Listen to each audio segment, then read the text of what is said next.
Fala pessoal, sejam todos bem-vindos a mais um vídeo aqui do NS Podcast, esse programa que é uma grande desculpa que eu tenho para ficar incomodando amigo meu das antigas, entendeu? E conseguindo, depois de luta, depois de esforço, depois de batalhas e conquistas, marcar a conversa com este cara sorridente aí do outro lado, que eu tanto admiro e tanto gosto, tá? Ah, Iago, as coisas. O que é isso no seu fundo aí que tá aqui tudo preto aqui essa parte? Vou até mostrar para o público, né? Porque faz parte do.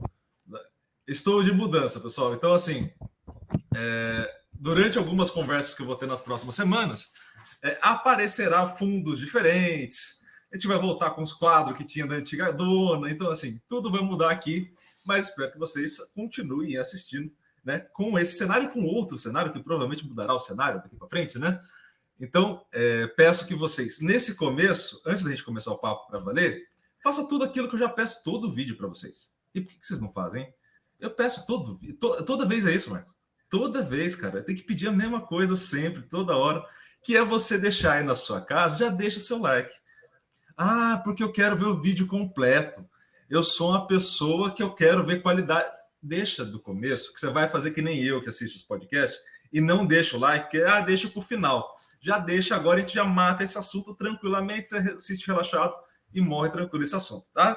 Além de tudo isso, comentário aqui embaixo. A gente vai entrar sobre vários assuntos com esse rapaz que está aí. E entre vários assuntos, eu suponho que você tem uma opinião aí do outro lado, quem esteja assistindo a gente. Então deixa aqui nos comentários também. Fez tudo isso? Compartilhe o vídeo com o máximo de gente possível, sempre muito bom. Mas principalmente, você viu um trecho da entrevista que você falou, pô, acho que vai servir para um filho meu, ou acho que vai servir para meu pai, ou acho que vai servir para alguém. Por favor, compartilha para esta pessoa especificamente. Eu quero essa pessoa na minha resenha, entendeu? Este cara tem muito o que ensinar, apesar dessa risada, entendeu? Que compromete a minha introdução neste vídeo, entendeu? Mas, é claro, eu peço que você compartilhe com o máximo possível de gente, quem estiver nos assistindo. Para além de tudo isso, se inscreva no canal e ative o sininho para receber todas as notificações. Gostou da parte youtuber? Eu achei muito bem treinada, ensaiada, né? Sim, Eu percebo que você faz isso há um tempo já. Cara, no de futebol que eu faço a mesma introdução, já estamos indo para 400 vídeos. Uhum. Esse daqui acho que está indo para os 50 e alguma coisinha. Então, assim, todo dia eu falo essa mesma vinhetinha as 5 vezes. Então, importante. Assim, a gente vai treinando um pouquinho. Né? Você falou que nem Galvão, esse pessoal da comunicação, eles têm seus jargões e suas vinhetas e né, essas coisas pegam, né, cara? E eu sou o Galvão da nova geração, né? Quer dizer, então assim, a gente precisa de um bordão, de uma vinheta, de alguma coisa para fazer a introdução desse programa. E, obviamente, amigo, vou começar te agradecendo, né? A gente já teve um primeiro podcast que não vai ao ar, que foi ontem a nossa resenha, que também é proibida ao ar a resenha que a gente Ainda fez. bem que não vai ao ar, né? Graças ao bom Deus que não vai ao ar, não, porque assim, a resenha é imprópria para ir a público, entendeu? Mas, obviamente. Mas, obviamente, a gente vai fazer essa segunda conversa nossa em 2 dias, e eu queria muito te agradecer e já começar, obviamente, te elogiando, né? Porque você sabe que eu sou fã seu. Claro, então, não precisa. Eu sou assim, foda-se. Eu constranjo o convidado sem grandes problemas. Cara, queria te agradecer primeiro pela presença, pelos 2 papos, né? Não só pelo de ontem e agora o de hoje também. E, óbvio, te agradecer porque é muito legal poder voltar a falar com amigos depois de longa data, né? Faz tempo que a gente não conversava, trocava uma ideia, e sempre muito bom conversar contigo.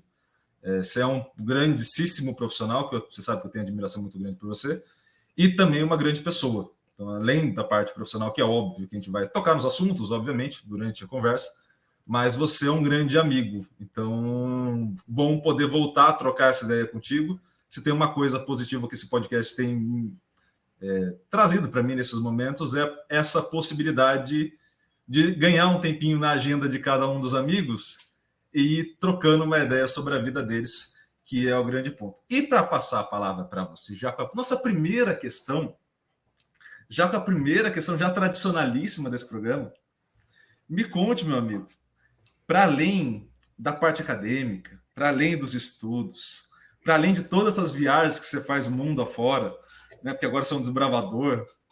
Me conte, quem é você? Bom, né? Você ia falar para além do Lattes. Você não fala para além do Lattes? Falo, para alguns eu falo. É Para verdade. além do Lattes, meu amigo, quem é você? Então. É... Bom, primeiro eu queria dizer que para mim é um prazerzão estar aqui, né, conversando com você, Iago, e acho que você tocou no ponto mais importante para nós dois que estamos aqui, que é a nossa possibilidade de religar, né, com amigos antigos, amigos que a gente gosta, que a gente sempre trabalhou junto, mas que também fez amizade, que conviveu junto há muito tempo, né? Para quem não sabe, eu e o Iago, nós estudamos na mesma graduação, e eu acho que a graduação, ela, além de ser um período longo, né, 4, 5 anos, ela ainda é um período de muita descoberta, muita coisa nova, uma formulação, né, digamos assim, uma grande parte da forma como nós somos construídos profissionalmente e que, claro, tem efeito, né, direto na nossa vida pessoal. Então, é muito legal tá religando, tá conversando com você de novo. Acho que é isso, como você disse, nós somos muito amigos faz muito tempo. Para mim é um prazerzão.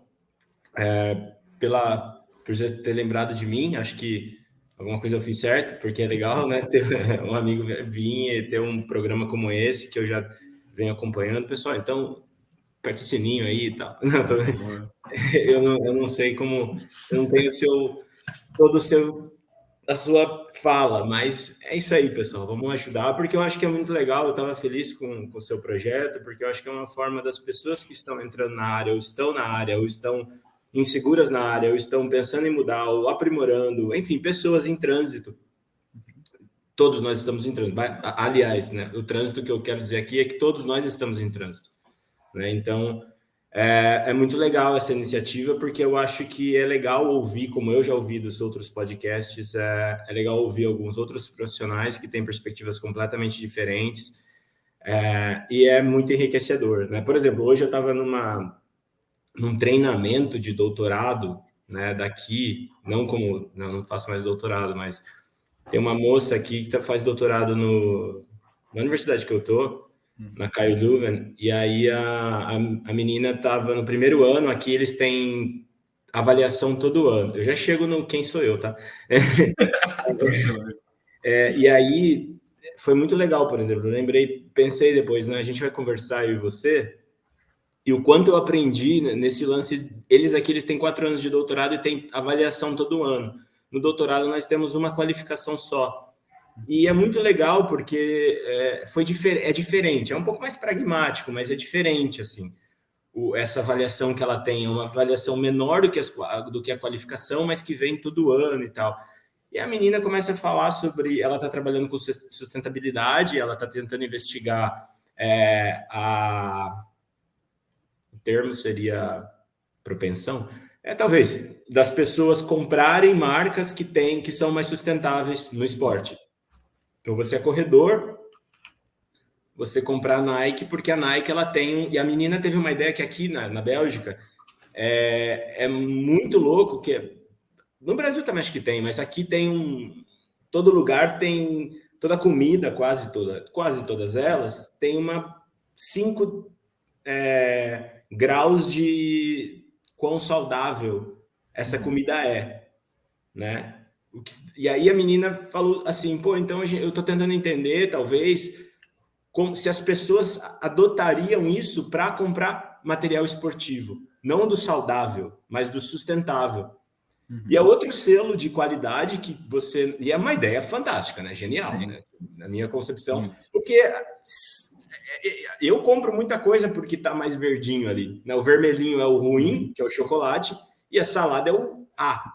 O chocolate é o E, que são 5. E a salada é o A. E eu vou no A e o B ali, eu tento... Claro, óbvio que eu vou no E também, mas... Óbvio, assim, pô, chocolate, Bélgica, não tem o que fazer. Porra, bicho, se não fosse, eu ia xingar você muito agora. Não tem como não comer essas coisas aqui. E aí, só que enfim, é uma ideia muito boa, cara. Eu acho que... E ela, claro, ela tá com uma outra cabeça, né? Ela tá tentando associar gestão e sustentabilidade, que é muito legal, sem, né, de uma certa forma também, entre outras coisas, mobilizando ideias que vão fazer a Nike ganhar ainda mais dinheiro. Exato. Mas é legal usar essa vontade da Nike, digamos assim, um exemplo. Claro, não faço a menor ideia quem ela está pensando quando ela pensa em marca esportiva, mas eu penso Nike para exemplificar. Uhum.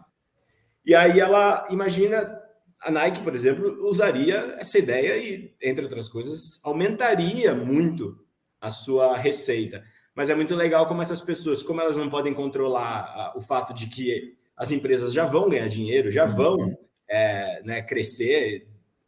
Bom, vamos tentar fazer isso de uma forma melhor. Né? Então, vamos tentar, pelo menos, já que já vão ganhar dinheiro, já que já existe o capitalismo, já existe um certo volume estrutural aí, econômico que Sim. vai acontecer. E aí ela está pensando, então, eu vou tentar fazer pelo menos com que essa energia gasta, esses recursos gastos, pelo menos eles tenham algum parâmetro. E aí a sustentabilidade estava associada até com, por exemplo, a questão dos direitos de trabalho das pessoas que trabalharam naquelas empresas que fizeram aquela manufatura, aquela linha de produção ali que ela participou. Aquele produto final, né? Assim. Uhum. Tudo isso para dizer que estava fresco na cabeça e que é isso, a gente aprende muito, cara. Quando a gente, entendeu? Eu nunca tinha pensado nas coisas que a menina falou e eu estava assistindo só. O professor aqui virou Marquinhos, você não quer ir lá, não? Marquinhos, até parece que alguém me chama de Marquinhos. E aí eu, vou, né? A gente é amigo, a gente tá esses dias submeteu um projeto para recurso aí. E ele não tem nada a ver com a hora que eu trabalho, mas aí você vai fazendo amizade e você vai aprendendo, né? E aí agora eu conheci a aluna dele, o grupo dele, né, no caso. E aí essa pergunta sua sobre quem sou eu tô tentando dar volta aqui. Porque eu percebo. Eu te conheço, amigo. Eu conheço tua fala. Né? É a pergunta mais difícil. Eu sou uma pessoa, né? Eu sou uma pessoa em trânsito, como todo mundo.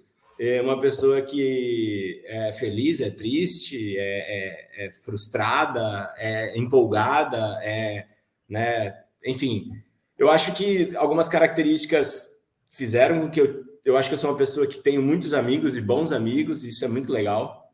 E isso é uma das coisas que eu mais valorizo na minha vida. Enfim, estamos aqui, né? Um diante do outro, e acho que isso é reflexo de boas relações. Eu tenho muitos amigos. Eu acredito, né? É muito difícil a gente falar da gente, mas eu acredito que eu sou uma pessoa leal aos meus amigos. Acredito que eu sou uma pessoa que privilegio essas coisas. E sou uma pessoa que, para agora mudar um pouco enfim, como todo mundo, eu tenho todas as características possíveis e adjetiváveis, né? Por quê? Porque eu sou humano, como todo mundo.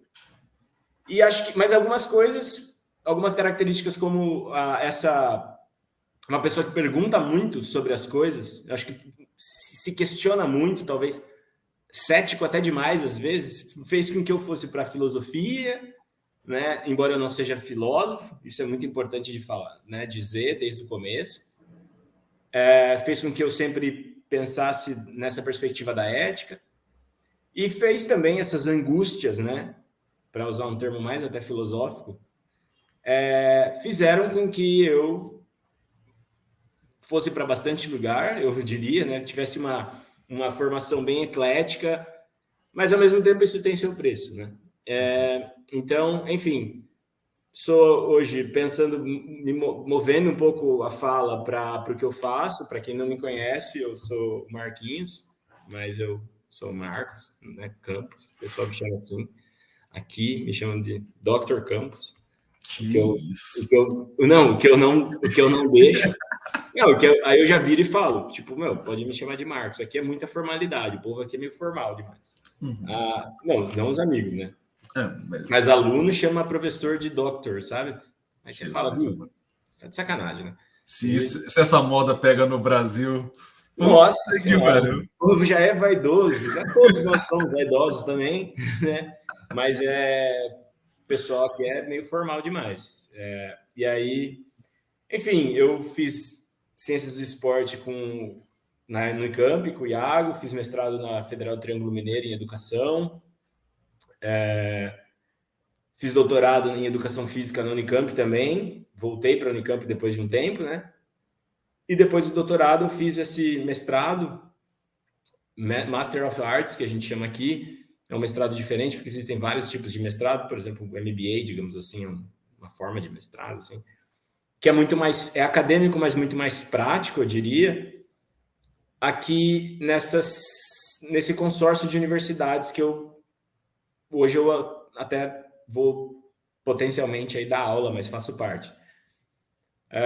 Eu acho que, enfim, fiz Unicamp, tenho muitas pessoas que eu gostaria de falar o nome de todo mundo para dizer assim, que são muito importantes para minha carreira, né?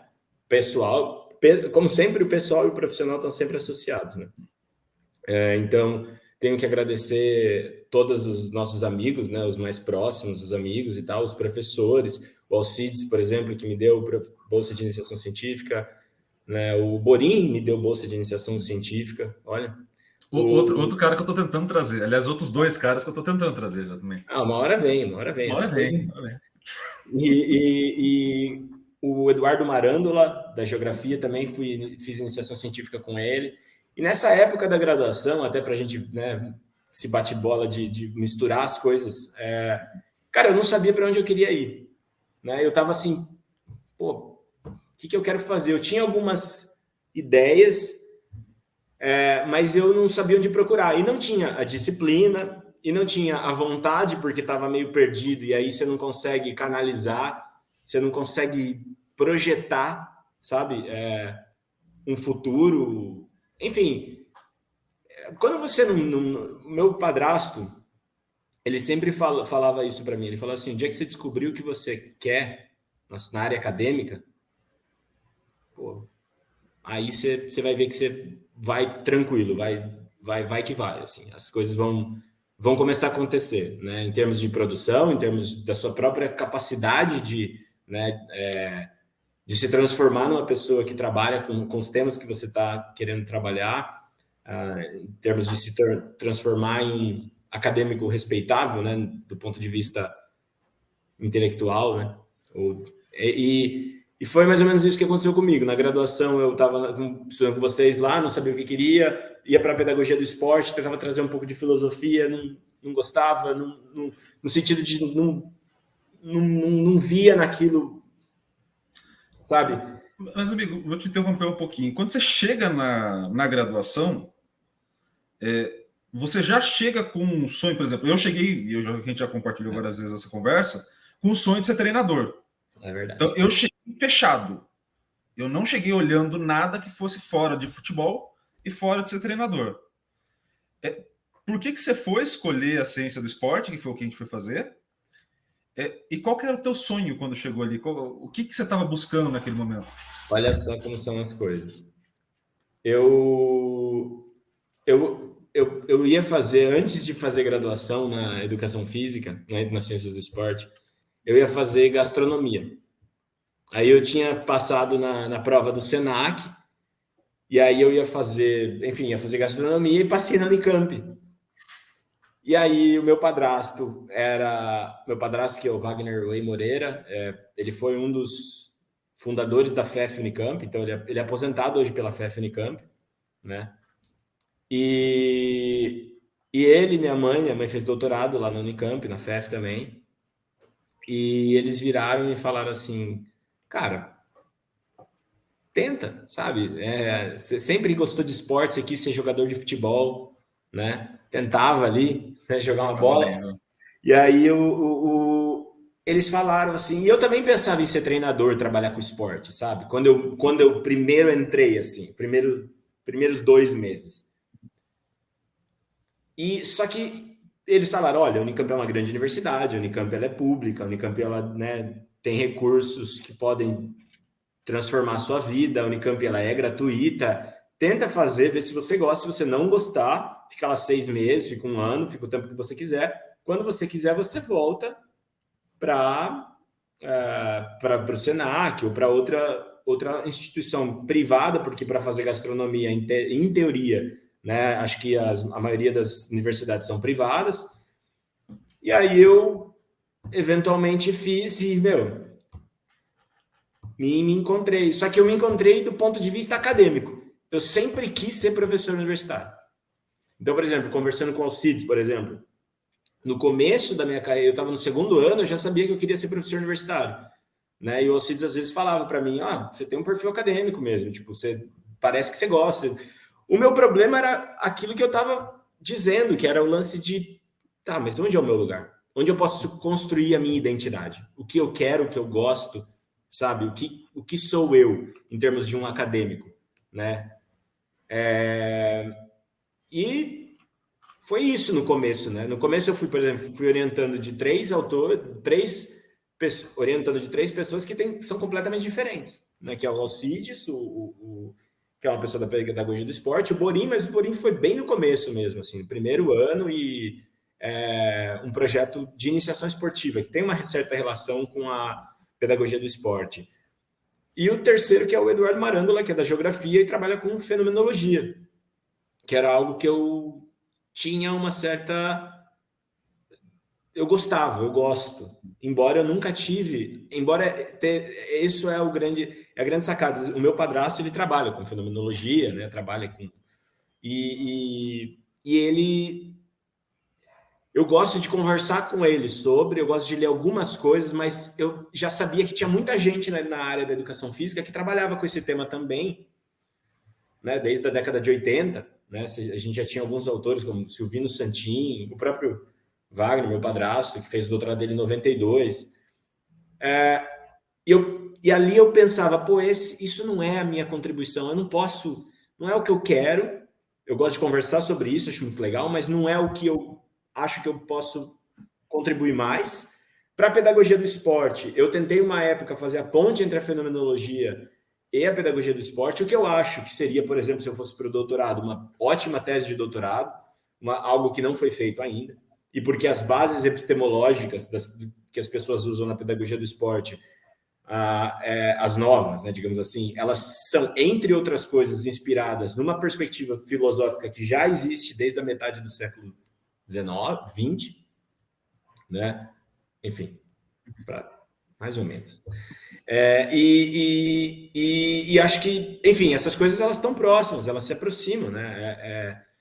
Mas ainda assim, enfim, por mil motivos, eu acabei não indo para a pedagogia do esporte, e confesso que depois fiz um mestrado em educação, não gostei, porque o mestrado era muito... eu ainda estava na fenomenologia, na pedagogia do esporte, tentando pensar essas coisas. O mestrado era de educação profissional, de formação de professores, que é também são linhas da grande área de educação que são muito específicas, né? Então, por exemplo, sei lá, eu tô falando alto. Então, o pessoal trabalha muito com o autor Saviani, com o Libânio, enfim, com o Paulo Freire, claro, mas no nosso caso lá não era nem o Paulo Freire, era muito mais os autores da formação de professores, né? Da didática, né? É uma perspectiva menos filosófica educacional e mais uma perspectiva procedimental, digamos assim, né? E, cara, depois do mestrado eu pensei, eu acho que eu vou abandonar a área, não tô feliz, mesmo sempre sabendo que eu queria ser acadêmico quando eu entrei na universidade. Quando eu vi a universidade, eu vi, nossa, o que é isso, né? Esse espaço, essas falas, essas conversas, essas viradas de chave constantes, né? E a angústia sempre crescendo, de uma certa forma. Enfim, só que eu ainda não tinha me descoberto, né? Assim, não tinha pensado quem eu era em termos de identidade profissional. Foi aí que eu voltei para o doutorado, foi a melhor decisão que eu tomei na minha vida, em termos acadêmicos. Fiquei um tempo meio parado, mas aí eu tinha até passado num concurso substituto, sabe, para professor substituto. E aí entrei no doutorado na Unicamp, eu falei, o concurso substituto tem um contrato de 1 ano aí, né? Eu vou largar. Entrei no doutorado, No doutorado, conheci, né, digamos assim, já conhecia, mas fiquei próximo do professor Odilon Roble, que foi meu orientador de doutorado. No começo foi complicado, né? O Odilon sabe disso, porque o Odilon ele é nietzschiano, psicanalista, schopenhaueriano, que são grandes filósofos aí enfim, dos últimos séculos, 19, 18, eles dois. E o grupo já estava meio que... Já existia uma engrenagem ali. Era um grupo novo, né, eu acho que eu sou o segundo, terceiro doutorando dele, era um grupo novo, mas as pessoas, elas já ali, alguns colegas meus, eles já sabiam o que eles estavam fazendo. Eles já tinham uma leitura da filosofia, e principalmente do Nietzsche. E do mesmo jeito que antes estudando, por exemplo, Merleau-Ponty, Heidegger, alguns filósofos da fenomenologia, eu também cheguei ali no grupo e ainda falei, e foi a mesma sensação. Aquela sensação de, pô, eu não... O que eu vou fazer? O que me dá prazer, sabe? Porque eu gosto do exercício filosófico. Mas tem alguma coisa errada aqui, cara. Tinha alguma coisa errada desde a graduação, sabe? No mestrado. E no começo do doutorado. Eu queria ser acadêmico, eu sabia que tinha a ver com filosofia, mas ao mesmo tempo tinha alguma coisa errada. E aí foi quando eu virei a chave, que foi quando eu comecei a entender que o exercício filosófico no Brasil, ele está muito associado, e porque tem que estar também, com a filosofia, com a leitura de autores filosóficos para discutir conceitos que são estes conceitos universais, por exemplo, o conceito de corpo, não é um conceito da educação física, é um conceito de qualquer área de conhecimento, da filosofia. Importar esses conceitos dessas constelações filosóficas, ou desses filósofos, dessas correntes, ou dessas abordagens, importar esses conceitos e tentar aplicar na área da educação física e tentar discutir a educação física, que também é uma coisa que eu tenho formação em ciências do esporte, então eu sou um cara do esporte, eu não sou da educação física escolar, eu não sei, né, eu não tenho a preparação suficiente para dar uma aula de educação física escolar. Bom, enfim, posso tentar, mas não... Dentro de uma limitação. Não tenho, com certeza, não tenho audácia de dizer que eu sei. Eu acho que eu sou muito mais preparado para dar aula de esporte, né? Porque a nossa formação, a gente tinha os exercícios os seminários de esportivos eram muito legais, né? De desenvolver treino e tal. Olha eu voltando para a pedagogia do esporte. Não, tô brincando. E aí, cara, eu comecei a ver, eu descobri sem querer, juro, sem querer mesmo. Eu estava perdidaço, não sabia o que ia fazer. E aí, sem querer, eu descobri um tal de Journal of Philosophy of Sport. Jornal de Filosofia do Esporte. Não entendi nada, porque eu naquela época eu não falava inglês, assim, falava zero. Eu nunca estudei inglês, né? Assim, durante a graduação eu não estudei, não fiz escola de inglês e não tinha inglês na faculdade. E aí durante como é que fala? A escola eu reprovei no inglês, inclusive. Eu repeti de ano, por exemplo, quando eu estava na 8ª série, uma das disciplinas era inglês. Óbvio, né? E, cara, eu detestava inglês e tal. Só que aí, depois que eu fiz o mestrado e eu estava bem para baixo, a minha mãe, eu nunca tinha feito, não, eu tinha feito intercâmbio, porque na faculdade eu fui para Portugal, que eu tinha ganho uma bolsa Santander, e aí eu fui para Portugal, e aí, óbvio que não falei inglês, né? E aí depois do mestrado, minha mãe falou, filho, você quer... Tinha uma amiga dela que morava nos Estados Unidos, a amiga dela, a professora Cláudia Guedes, que é uma madrinha para mim, uma pessoa fantástica. Eu acabei conhecendo ela falou, você não quer vir para os Estados Unidos e passar o verão aqui? E faz um curso de inglês? E aí você, pelo menos porque inglês você vai precisar um dia na vida. Sabe aquela história, tipo, de vô e de vó que, sabe, faz inglês? Cara, estudei 6 meses, para saber falar o básico do básico, que era tipo pedir informação, porque eu realmente não falava e a minha limitação era muito grande. Cheguei lá, fiquei acho que 3 meses, e aí a minha limitação, claro, ela melhorou muito, porque eu comecei. Aí você fica 3 meses, você consegue comunicar já. E aí isso é a grande sacada. A sacada é você começar a comunicar. É você. E isso eu falo que, mesmo no Brasil, a pessoa que estudar intensivo, 1 mês intensivo todo dia, o lance da frequência é muito importante, sabe? É muito importante mesmo. Aí eu dei um salto muito grande no inglês, voltei para cá, e aí foi lá que eu descobri esse jornal. Porque eu lembro que eu estava lá pesquisando, sabe, o que eu vou fazer? Vou fazer doutorado? Vou fazer o quê? E eu tinha essas ideias de fenomenologia e tal, e não sabia o que eu ia fazer direito.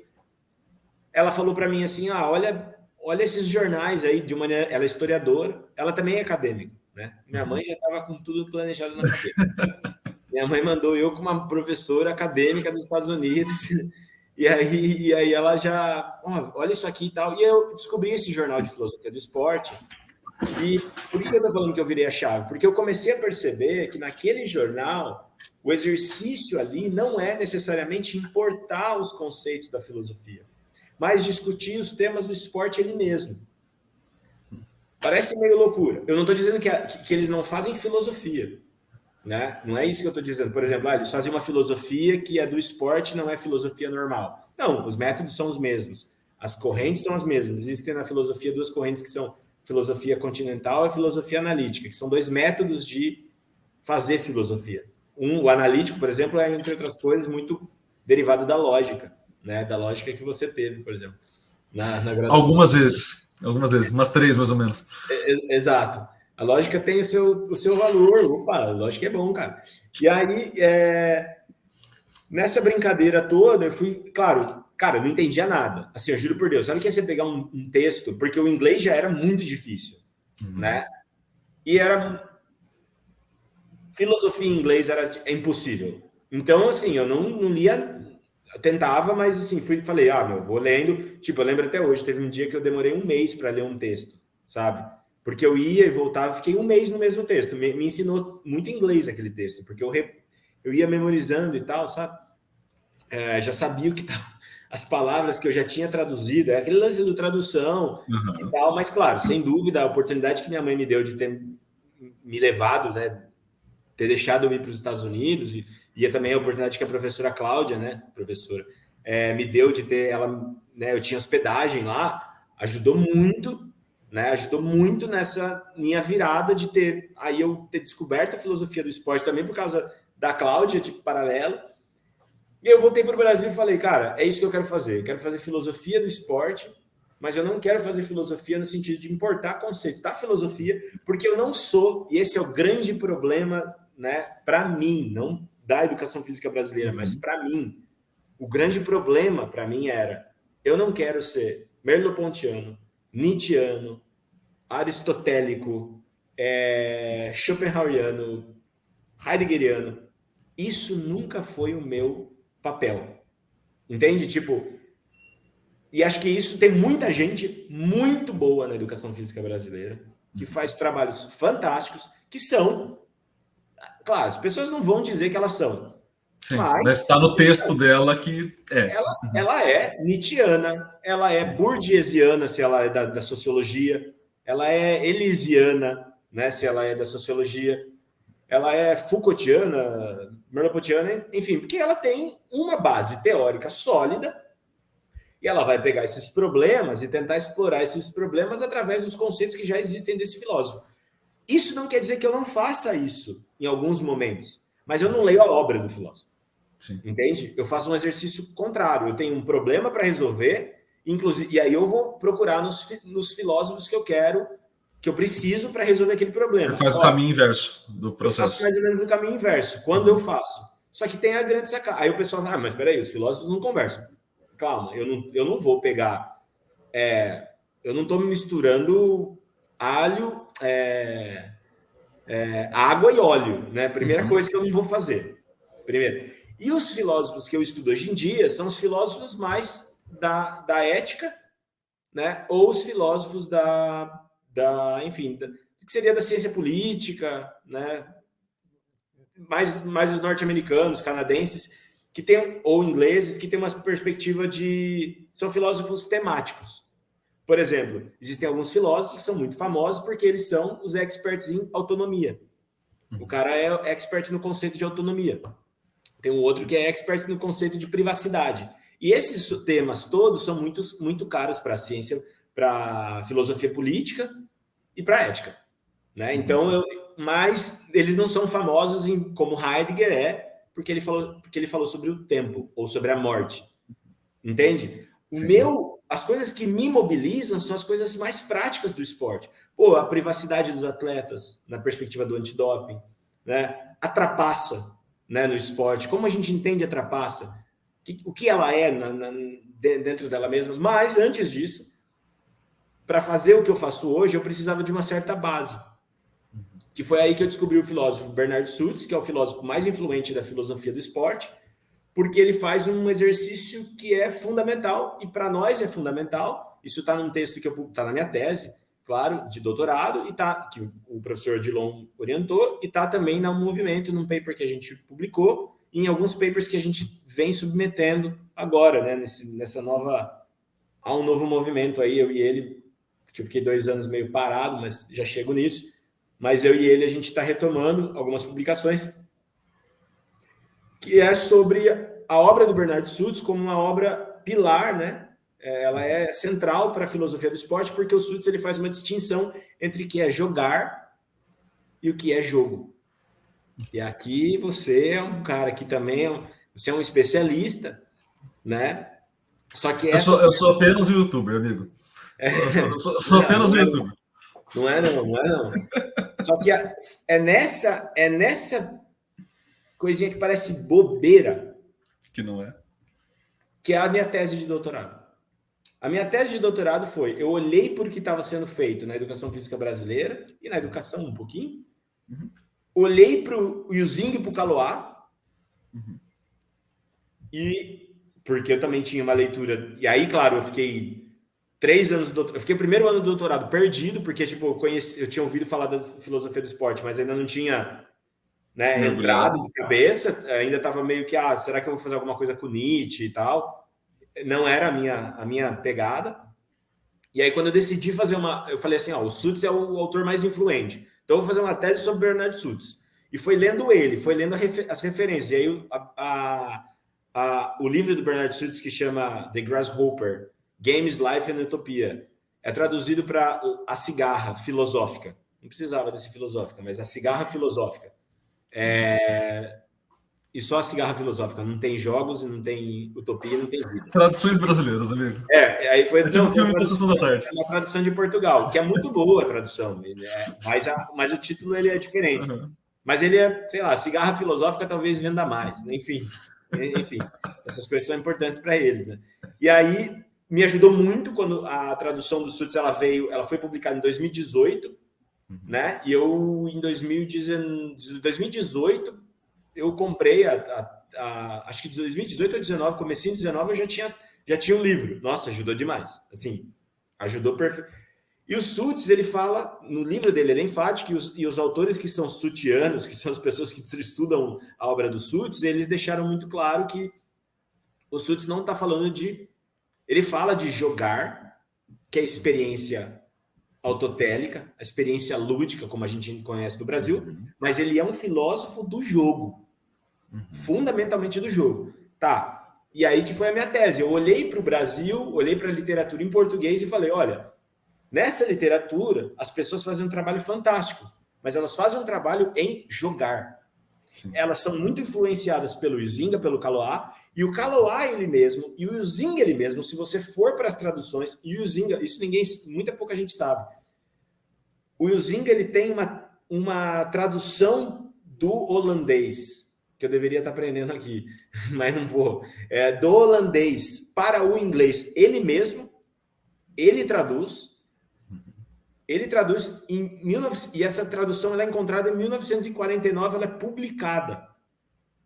E ela é publicada, essa tradução do Yuzinga, do Homo Ludens, em inglês, com o inglês do Huizinga, e aí os tradutores, eles consertaram, porque eles disseram que a tradução era muito bruta, né? Não era uma tradução... não era um cara nativo ali que estava traduzindo. E às vezes os propósitos do Huizinga eram outros, né? Ele só fez a tradução porque ele precisava da tradução para quando ele ia das palestras dele, que ele devia dar um monte de palestra, e em inglês ele falava, provavelmente. Então ele precisava de uma tradução em inglês, sabe? Tipo, era uma tradução crua, digamos assim. Não era o objetivo de traduzir para publicar um livro e distribuir em larga escala. Exatamente. E essa tradução ela é publicada em inglês em 1949. Hoje, nós temos, em 2022 ou 2021, a editora Perspectivas no Brasil traduz a tradução de 49. Ou seja, tem duas traduções de Homo Ludens no Brasil. Uma de 77, se eu não estou enganado, e uma de 2021 ou 2022, de livros diferentes. Não, é o mesmo livro, mas de coisas... E de origens da tradução diferente. Exato, e a primeira tradução não é do holandês, eu acho. Talvez seja do alemão, mas enfim, isso aí já é muita especificidade, eu também não sei. Mas o próprio Huizinga, se você pegar o trabalho dele, o Huizinga está falando de play no inglês. Eu uso o Huizinga como original, porque ele é um original dele, se ele publicou, se é dele, essa de 49, mesmo com o recurso dos tradutores ali ajudando, mas é uma tradução dele, o Huizinga fala que o fenômeno que ele está estudando é play, não é game. E no inglês isso tem é muito intuitivo, no português não é, porque a gente chama jogar e jogo e eles têm a mesma raiz, mas filosoficamente são coisas diferentes. E o que é a sacada do Suits? O Suits está falando assim, eu não estou dizendo... E ele fala isso abertamente no livro, assim, as pessoas que não leem e acham que ele está falando... É bobeira, o pessoal não tem paciência de ler, porque vê que ele está falando... Ele é muito analítico, ele é mesmo um filósofo analítico, ele está atrás da definição de jogo, e ele tem muito sucesso na definição de jogo dele. Eu posso até... Depois eu pego aí. Eu não sei onde está, na verdade. O Suits tenta definir o que são jogos. O Suits fez uma grande bobeira que foi tentar... E ele nem faz isso. No início do livro do Suits, ele fala assim, vou contra o Wittgenstein, vou fazer vou contra o Wittgenstein, porque o Wittgenstein fala dos jogos de linguagem. E o Wittgenstein, no livro dele, fala que jogos não podem ser games, não podem ser definidos. Não são definíveis. E eu vou provar que ele está errado. O Suits compra essa briga com o Wittgenstein no prefácio, depois ele nunca mais cita o Wittgenstein do resto do livro. Uma puta de uma bobeira, né? Não precisava. Porque o pessoal já meio que... Ele queria atenção, né? Ele é provocativo, ele queria atenção. O livro dele é todo grande autor faz essa cagada. O Bauman faz isso com Freud. Ah, é? O Bauman, o primeiro livro dele acho que é Holocausto e Modernidade, se não falha a memória. Que é tipo assim, ele começa com Freud, dá um capítulo, ele larga a mão de Freud e vai para ele mesmo. Aí você fala, caralho, bicho, mas pra que você puxou essa... Assim, qual foi tudo que você fez isso? Aí você vai entender que, obviamente, dá um know-how, você puxar um puta autor na primeira página pra porrada, e depois você larga, obviamente, o autor que você não tá precisando mais dele, né? Óbvio, exatamente. Não, o do Suits eu acho que é um pouco pior, porque o do Suits ele tem um prefácio de duas páginas. E ele fala que ele vai ser... E ele fala que o objetivo do livro é ser contra a afirmação do Wittgenstein que não dá para definir jogo. Essa parte não precisava, mas enfim. Mas o Suits tem uma definição muito sólida, muito útil para nós. A definição dele no português seria mais ou menos assim, ele tem uma definição mais complexa e uma mais curta. A mais curta, claro, é derivada da complexa, senão não seria uma definição. Exato. Mas ele que é jogar jogos superar obstáculos desnecessários. Essa é a mais curta, né? Mas a mais longa, ele vai dizer que tem 4 elementos numa definição de jogar um jogo. Jogar um jogo, mas o jogar, para ele, ali, é participar do jogo. Não o nosso jogar de experiência lúdica. O jogar para o Suits é o mesmo... Ele tem também uma teoria de jogar, de experiência lúdica. Mas quando ele fala gameplay, é participar do jogo. Estar dentro de um jogo. Jogo como o futebol. jogo como o basquete, jogo como o golfe. São jogos, né? A definição dele é assim. Ele fala que tem um fim pré-lusório, lusório derivado de lúdico, ou seja, um fim pré-lúdico. Tem regras constitutivas que constituem a atividade.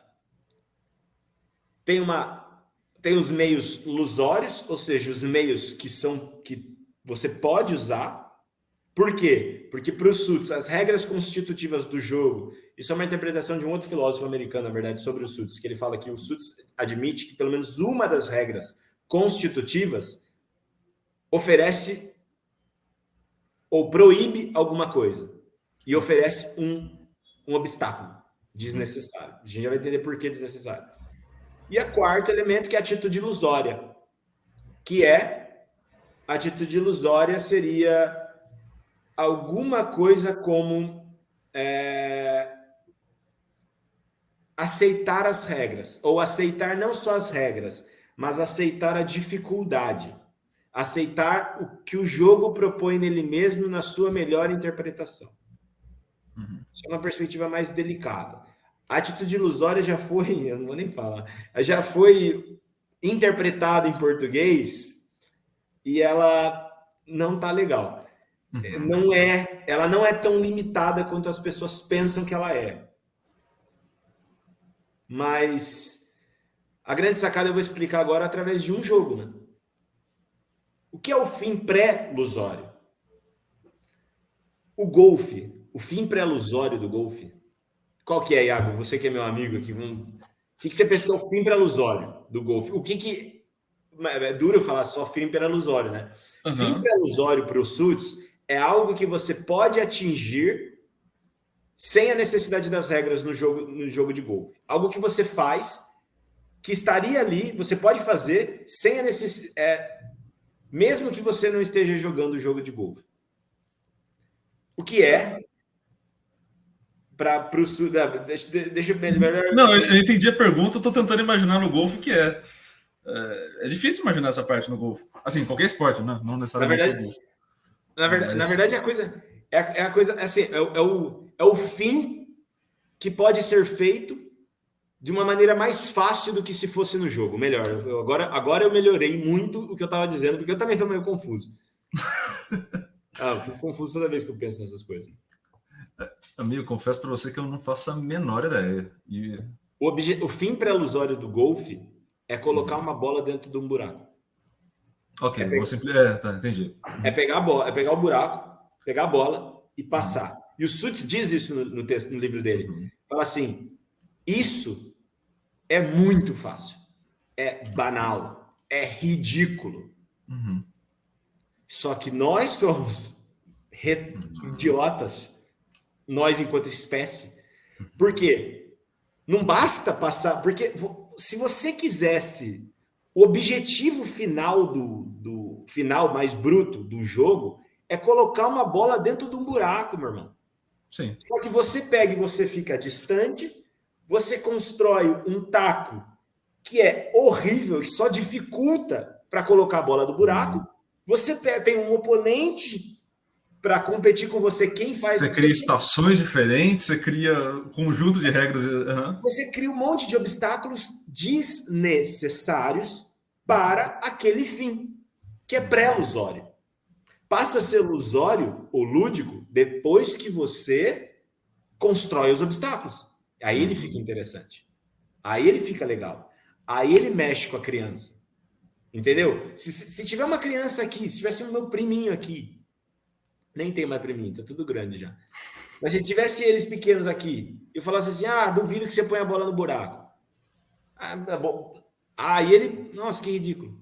Meu filho, se eu coloco, depois dessa linha aqui, põe 1 metro de linha e ele tem que ficar arremessando, meu irmão, muda total, a dificuldade muda completamente o cenário, ou a perspectiva, ou o valor daquele fim que pode ser feito de uma forma instrumental, de uma maneira muito mais fácil. Assim, e o Suits, ele vai falar, por exemplo, a gente é idiota, a gente vai jogar basquete, se o objetivo é colocar a bola dentro de uma cesta, É só pegar a bola e colocar dentro de uma cesta, mas não. Você põe as cestas 3 metros de altura, você faz as marcações. Ou seja, o fim pré-ilusório ele é o ponto de partida do jogo. Por exemplo, aqui estão as 2 cestas do jogo. Aí você põe elas alto, aí você põe as regras, aí você põe jogador no meio. Quando você vê, você tem um monte de obstáculos desnecessários que são feitos, né? São inseridos pelas regras constitutivas. Ou seja, o jogo ele mesmo, diferente da atitude de jogar. A estrutura do jogo, ela é ineficiente para o fim que ela se propõe a fazer. Senão ela não daria graça para o próprio jogar. Claro, sem dúvida. Só que o Suits ele tem a sacada que ele fala assim: por que o jogo é tão valioso? Porque o jogo é o oposto do trabalho.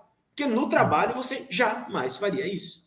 Então o Suits, tem alguns intérpretes do Suits que falam que o Suits ele é um crítico da modernidade. E é por isso que ele é nietzschiano, ele tem essa influência desses autores, marxista, não marxista, mas ele tem uma influência do Marx, por exemplo, ou dos filósofos ele tem uma influência de vários autores, né? Mas o que ele está dizendo ali, ele está fazendo uma crítica à modernidade, à instrumentalidade da modernidade, que é essa modernidade racional, que é essa coisa de querer trabalhar e tudo o trabalho é a coisa mais valiosa do mundo. O Suits vai dizer não. A atividade mais valiosa, é por isso que é Games, Life and Utopia.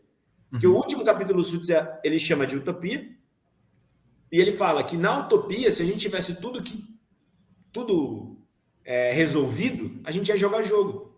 Porque se você tem tudo resolvido na sua vida em termos de instrumentalidade, ou seja, se todas as bolas você pode passar pelos aros sem precisar fazer força, porque existem máquinas que vão fazer para você, você vai começar a construir sentido no instrumental para transformar esse instrumental em não instrumental.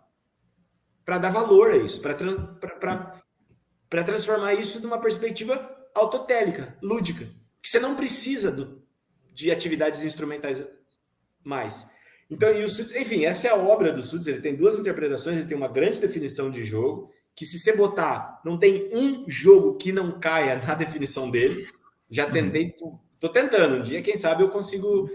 E depois, ele tem essa questão de o valor do jogo para a sociedade moderna. É por isso que todos nós jogamos. E as pessoas falam assim, eu não gosto de esporte, o esporte...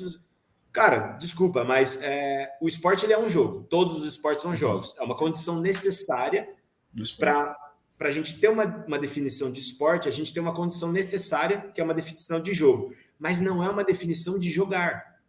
Não é uma definição... Por quê? Porque atletas profissionais, eles não necessariamente estão, por exemplo, experienciando o lúdico, experienciando uma atitude autotélica. Percebe que o jogo, por exemplo, de poker tá lá, mas não necessariamente o cara tá gostando de jogar, tá tendo prazer. Tô jogando lúdico, né? Sim.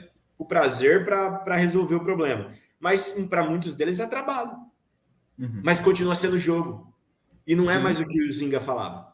Entendeu? Não é mais o que não é mais jogar. Ele vai ter uma limitação de definição. O Zinga, ele não pegar o autor da época e colocar no contexto atual. E aí a gente esquece que a parte científica do processo, e filosófica também, ela tem um processo evolutivo, né, de construção do conceito. Claro, então, assim, não, o que eu estou falando não é nem no sentido da definição que você apresentou, mas para quem esteja nos ouvindo, é você entender os autores ao longo do período histórico que eles constituem, né? E aí, a partir disso, você vai dar um contexto e vai entendendo que aqueles autores foram até a página X daquele livro, sim, sendo escrito continuamente. E a partir daquela leitura que você vai fazer, ou que todo mundo possa fazer, a ideia dos outros autores é ir complementando e ir avançando nas linhas. Então, assim, o mais natural, apesar disso ser muito difícil por N barreiras, é você criar esses conceitos e ter esse embate filosófico mesmo, de falar, olha, não, esse meu conceito, ele não condiz com o teu. E esse conceito que é o tradicional, que todo mundo aceita como correto, na verdade tem X brechas que vão acontecer. É provável que aconteça algum dia, e obviamente conforme os conceitos vão surgindo, vai ficando mais difícil fazer, né? Porque você vai tendo mais embates para você fazer, né? É natural que surjam outros autores que proponham outros conceitos que vão para outras linhas e tá tudo bem, a vida segue para todo mundo. Então, assim, só para quem esteja aí nos ouvindo, esse processo falado, por mais que pareça algo de embate, né, para algumas linhas, né, a maioria de trabalhos, geralmente você pega as coisas prontas e aplica, né, isso é natural. Então, assim, poxa, é muito foda fazer isso? Mas essa é a função do pesquisador, essa é a função do filósofo, a função de quem esteja ali na área de atuação. Então, tudo isso que você falou, assim, por mais que a gente olhe para o jogo em algumas perspectivas, né?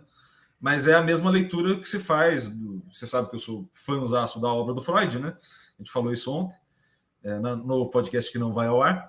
É que nem a leitura que se faz de Freud. Ele tem uma caralhada de limitação. Assim, mas assim, se você lê o Freud no olhar de hoje, você joga o Freud fora nas 4 primeiras páginas. Por quê? Porque é óbvio, você está pegando um contexto da época, problemas da época, o olhar que ele vai ter para aquela realidade é muito exclusivo daquilo. Então, quando você joga esse autor aqui, no final de uma Segunda Guerra Mundial, que foi o final das obras dele, para agora, cara, você fode o autor, cara. Você fode o autor porque, assim, ele não estava olhando o mesmo mundo que o outro autor, na sequência dele, vai olhar. Que é as brigas com Lacan, a briga com o pessoal da psicanálise toda. Então, assim, você tem linhas que vão estar ali que vão, obviamente, entrar numa briga de mundos diferentes que estão se olhando, né? Sim, assim, e é lindo acontecer isso e olhar isso de fora. É gostoso de fazer isso. Do ponto de vista conceitual, eu diria que a desvantagem do Huizinga é que o Suits leu ele não leu o Suits. Exato. Essa é a grande desvantagem. Porque do ponto de vista político, eu acho que a gente não tiraria nada se eles tivessem, por exemplo, os dois ali. O Zinga, ele faz também uma antropologia filosófica, né? Ele está preocupado com outras coisas. Então, não é mais... enfim, eu acho que o Suits, ele é mais filósofo. E o Zinga, na verdade, ele é um historiador, né? Uhum. E o Calois é um sociólogo. Acho que eles tinham outras preocupações. E, por exemplo, do Calois, como é mais próprio da sociologia, embora alguns sociólogos tentem desenvolver alguns conceitos ou desenvolvam conceitos que são, entre outras coisas, mecanismos muito importantes para a própria análise da sociedade. Por exemplo, Bourdieu com o conceito de campo, né? Então, só que eu acho que o Suits, ele está olhando uma atividade mais bruta, no sentido de que o conceito de Suits, ele entra, se for para a antiguidade, pegar qualquer jogo, ele estava lá. E o melhor interpretador do Suits, assim, para mim, é o Kretschmer, que é um autor norte-americano. E o Kretschmer, ele trabalha com evolução também. E ele faz justamente... Ele tem um texto que é magnífico, cara. Que é um texto de 2007, que são os altos e baixos do jogar. Acho que essa é a tradução, mais ou menos. Ou ele tem um outro texto que é de 2005, que é mais ou menos a mesma coisa, só que ele fala assim, por que a gente se preocupa tanto com meros jogos? Mas aí games, né, no caso. Uhum. Jogo de jogo mesmo. E o Kretschmer, ele vai explicar por que isso está na minha tese, na verdade, mas uma parte, assim. Ele vai explicar que o Huizinga, por olhar para o jogar, para a experiência autotélica, que é inerente à raça humana, todos nós jogamos, todos nós temos... Toda criança brinca. Sim. Toda criança brinca. Isso é uma condição humana. Uhum.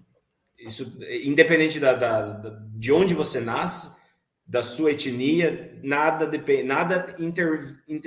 interfere na sua condição de ser um jogador. Alguém que joga, né? Que joga no sentido autotélico, que experiencia o jogar. E o Kretschmer faz a interpretação de Suits dizendo, o salto aqui é que nós, seres humanos, nos diferenciamos enquanto espécie porque a gente tem linguagem. E por que a gente tem linguagem? A gente constrói jogos, que são os jogos que o Suits está dizendo. Ele vai dizer assim, o Huizinga tem exemplo de cachorro, né? Uhum. No primeiro capítulo dele, e porque a gente fala que os animais experienciam a experiência autotélica, a experiência de jogar. A gente é meio um consenso. Na neurociência isso não é um consenso, mas não importa. Para nós, por enquanto, está ótimo achar que, tudo bem, os animais têm períodos de experiência autotélica, né? Ou seja, porque o animal, ele tem, em termos instintivos, eles têm essa... Ou eles estão... O brincar. Eles têm a Pronto. tradução seria brincar. Pronto. Eu estava usando jogar, mas é brincar. Eu traduzo como jogar, mas é brincar. Quando você pega a parte animal ali, mais ser humano, a tradução mais geral que seria o brincar. Exato. Assim, para a gente não correr risco de... Não tem problema. Brincar e jogar são a mesma coisa. Para os Suits, para mim, para o Zinga. É a mesma coisa. A diferença é que eu usei na minha tese jogar, porque as pessoas também podem brincar o esporte profissional. Entende? Só que eu usava jogar para ficar mais... Eu estou falando de esporte. Enfim, duro, mas é a mesma coisa. Então, pronto, daqui para frente, os cachorros, eles brincam. Beleza, a gente pode assumir isso. Só que os cachorros não têm a capacidade de entender, por exemplo, o que é impedimento. Eles não têm a capacidade de entender que ele não pode colocar a bolinha lá. Você pode condicioná-lo a fazer o que você quer. Ele entende a lógica de ganho, mas ele não entende a linha de raciocínio daquele ganho. Exato. Ele não tem a linguagem para entender como as regras constitutivas de um jogo transformam aquele jogo ética e esteticamente em uma linguagem acessível só para aqueles que conhecem as regras. Por exemplo, tá eu e minha mãe assistindo um jogo de futebol. A minha mãe não gosta muito de futebol, eu gosto muito. Eu estou assistindo, eu consigo acessar aquela linguagem das regras do futebol e entender o que está acontecendo ali. Um cachorro, um animal, não tem a capacidade. A minha mãe, por exemplo, ela tem a capacidade, mas ela não tem o conhecimento para entender tudo o que está acontecendo ali em termos de regra. Dado que ela quisesse, ela conseguiria entender, e dado que, entre aspas, o cachorro quisesse, ele não conseguiria entender. Não conseguiria. E aí é por isso que o Kretschmar, né, o Scott Kretschmar, Robert Scott Kretschmar, ele tem essa grande sacada que ele fala assim, cara, essa é a nossa... Porque ele também é um sutiano e ele está, né, querendo defender a teoria dos Suits, dizendo a teoria dos Suits, a definição dele é maravilhosa porque ela mostra que em termos... quando nós invertemos a instrumentalidade daquele fim prelusório, nós nos diferenciamos enquanto espécie, e o jogar, que é muito importante para a educação, todas as áreas do conhecimento que a educação instrumentaliza o jogar. Isso é um fato. É um fato. Se você coloca o jogar dentro do processo educacional, o brincar dentro do processo educacional, você já está instrumentalizando isso. Mas claro que muitas das pessoas dizem, vamos colocar a possibilidade das crianças brincarem, e aí lá vai ter um monte de criação, lá vai acontecer um monte de coisa maravilhosa, lá a criatividade vai fluir, sem dúvida. Mas, perceba, a grande diferença nossa para o Kretschmar e para o Suits também é que o jogo ele é mais sofisticado que o jogar. Porque só os humanos jogam jogos. Jogar é uma condição animal. Jogar jogo é uma condição humana. E é por isso que ele fala que jogar jogo é uma atividade mais valiosa do que jogar e mais valiosa do que trabalhar. Sim. Por quê? Porque ela tem porque o valor dela está dentro dela. O valor do trabalho está no quê? Está no fim. Quando você trabalha, claro, vamos usar o trabalho aqui, não numa perspectiva política, mas uma perspectiva bem simples, né? Do artesão.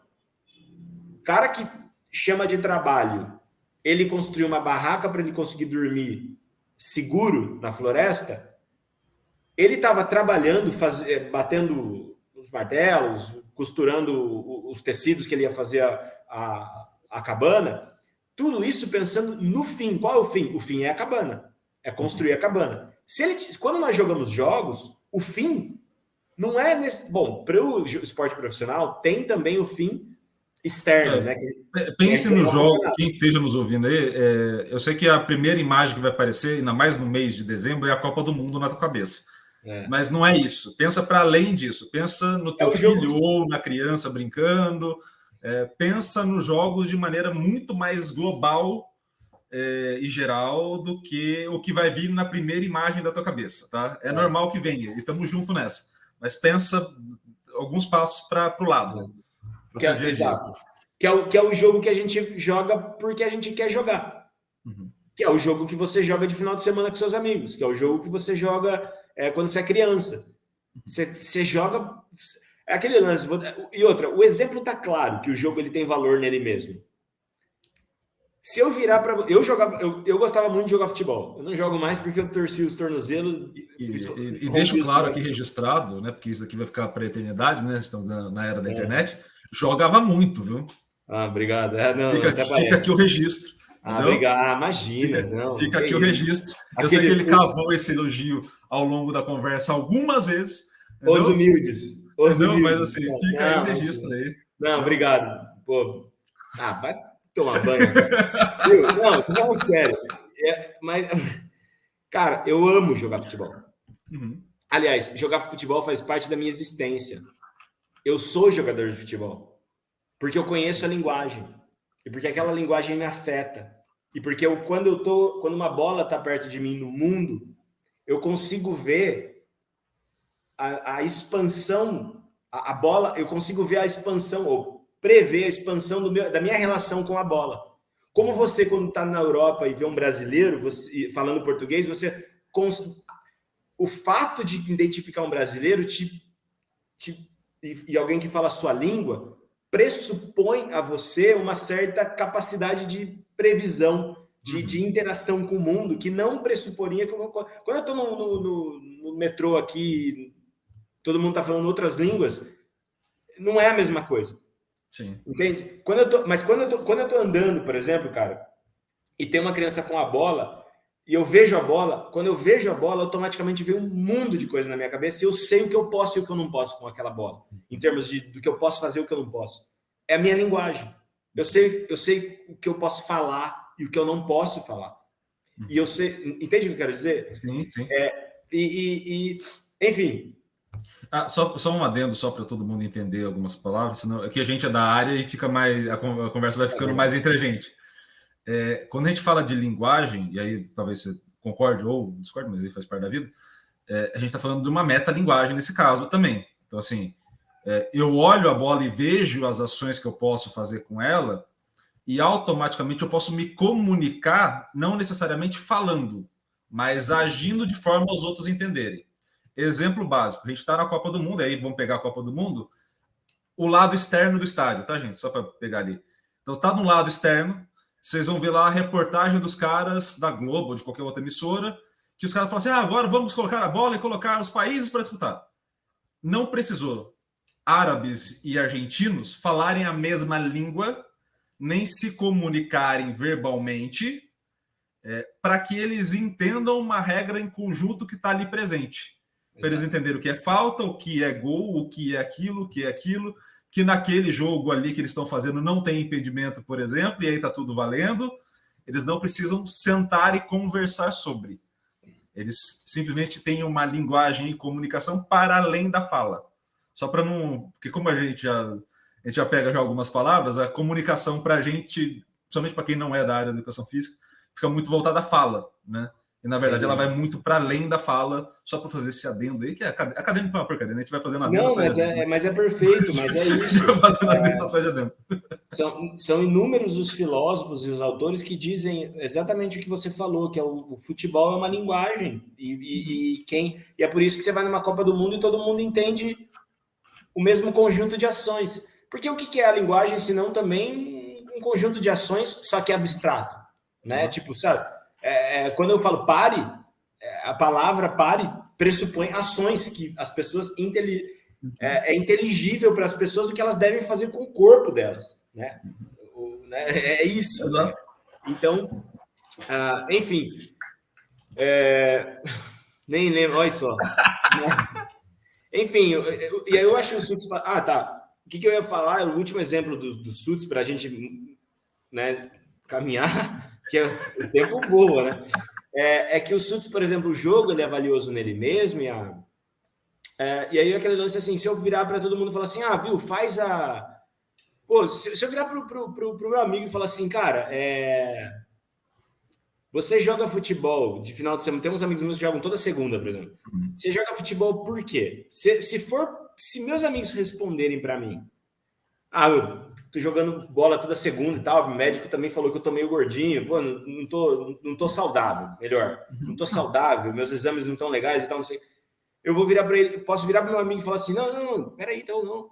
Tem uma pílula aqui, ó, se você toma uma vez por semana, que você vai reduzir 30% da sua massa, da sua massa, não a massa magra, a outra. Massa gorda. Você vai melhorar o seu colesterol, vai ganhar massa magra, etc. Você tem uma maneira simples e mais rápida e eficiente de fazer tudo aquilo do que jogar bola. Você acha que algum amigo meu ia parar de jogar pelada de segunda? Não. Não ia. Porque o jogo, eles não estão preocupados com o fim. O jogo do lazer, eu tô falando, né? O cara que tá jogando a Copa do Mundo, ele tá preocupado com ganhar a Copa do Mundo. A real é essa. Só que meus amigos de final de semana, eles estão preocupados com o jogo. Claro, o cara que tá jogando a Copa do Mundo, eu acho que ele tá preocupado mais em ganhar a Copa do Mundo por todo o simbolismo que isso tem. Mas ele quer continuar, claro, jogando os jogos. Eu acho que também tem um lance de você jogar o jogo mais difícil da sua vida. Isso também é fantástico. Então, né, jogar a final da Copa do Mundo é jogar um jogo que, para o seu nível, é o nível que você quer, que é o nível que te desafia. Imagina um profissional jogando com meus amigos de segunda. Uma dúvida, assim, mais entre amigos, do que necessariamente academicamente falando, e aí sem a questão do embasamento. Você é daquele tipo que vai diferenciar a vida real do jogo? Ou seja, há dois momentos, há um momento do jogo e um momento da vida real? Ou você faz parte daquele conjunto de pessoas que vai ver jogo em tudo? Assim, quase todas as atividades viram um grande jogar. Eu divido. Eu divido, porque se você... Isso é filosofia pura. Se você pressupõe que tudo é jogo, então não tem nada fora de tudo, né? Sim. Não sobra nada. E aí você não consegue avançar filosoficamente. Aí você não consegue falar sobre nada. Porque aí é um relativismo meio traiçoeiro, escorregadio, assim, eu diria. Eu sou dessa opinião. Eu acho que, claro, e eu não acho que tá. Sabe por que não tá? No mundo como um todo? Porque a gente acessa o mundo de maneiras diferentes. É normal do ser humano, enquanto ser um ser que a gente acessa, às vezes, a autotelicidade, ao prazer, depende do momento, entende? Você tá num jogo de futebol, muitas vezes você tá num estado de jogo e depois você não tá mais. Então, essas coisas, elas vão acontecendo. Eu sou meio contra essa coisa assim, você tá dentro do jogo, você tá em estado de jogo. Eu olhei um cachorro, o cara vendeu pro outro cara e ali ele fez um desconto e ali veio a criatividade apareceu, ludibriou o outro adversário, isso é um jogo. Eu sou contra isso. Por quê? Porque para mim tem outras... Quando você fala que ele ludibriou, você dá um monte de adjetivo, um monte de característica, e aí você chama de jogo, você fala... Você não precisava ter dado todas aquelas características anteriores. Não precisava. Ou você não precisava chamar de jogo. Você já fez um bom trabalho dizendo, olha, teve jogo, X características aqui presentes nesse ambiente. E no jogo, essas características também estão lá. Mas eu não sou aquela pessoa que chama de jogo na hora. Que eu sei que isso acontece muito na nossa área. Por isso a pergunta, porque eu acredito que muita gente vai chegar à conclusão, como você coloca objetivos mais fáceis e as coisas dentro dessas características, é natural que muita gente vai falar, não, mas como é? Muita coisa poderia ser muito mais fácil do que de fato é. Né? Muita coisa poderia não ter todos esses caráteres que de fato tem no jogo também. Né? Então, se tem uma zona cinzenta entre uma coisa e outra, que cai nesse risco desse relativismo justamente por não entender o contexto como um todo. Mas é aí que a atitude ilusória entra, né? Que é a voluntária. Para o Suits, a definição de atitude ilusória, eu não tinha terminado. Puta, falei um monte de coisa. Para o Suits, a definição, a atitude ilusória é voluntariamente aceitar os obstáculos desnecessários. E aí eu vou te falar, imagina você o seu chefe chega, fala assim, você tem um prazo, você tem que entregar um projeto, né, para doutorado, não sei o quê, e você vira para você mesmo, voluntariamente diz, eu vou escrever de trás para frente, só pela vontade que eu tô de colocar um obstáculo desnecessário. E vou ver se eu entrego no prazo. Você faria isso? Não. Eu tô Assim, pensando. se você faria, você pode Entendi. chamar de jogo. Tá tudo Sim. bem. Se você fizesse, você pode chamar de jogo. Mas o fato de muitas vezes você não fazer, quer dizer que existem coisas que não são jogos. Por exemplo, trabalho. Como escrever um projeto de doutorado. Entende? Eu fiquei pensando no nível de dificuldade. De novo, pensando no Copa do Mundo, porque foi o ponto que a gente colocou.